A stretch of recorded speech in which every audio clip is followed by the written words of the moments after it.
Welcome to this video on solid-state devices.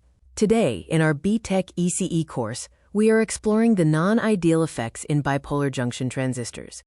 While we often use ideal models that assume perfect behavior, real BJT devices are subject to various physical limits that affect their performance.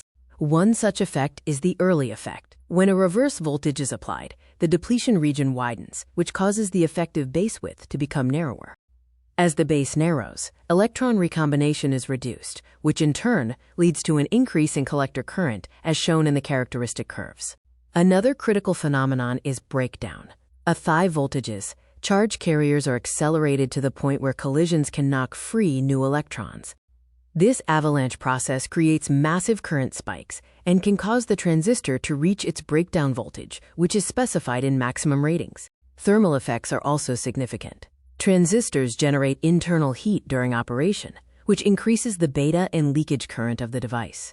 This creates a dangerous positive feedback loop, where increased heat leads to higher currents, which then generate even more heat, potentially destroying the device. Finally, we encounter emitter crowding. High base currents create internal voltage drops, forcing the current to congregate at the edges of the emitter contact.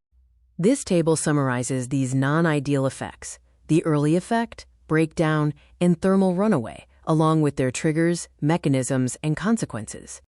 To avoid these issues, engineers must design circuits that keep all operating parameters strictly within the defined safe operating area.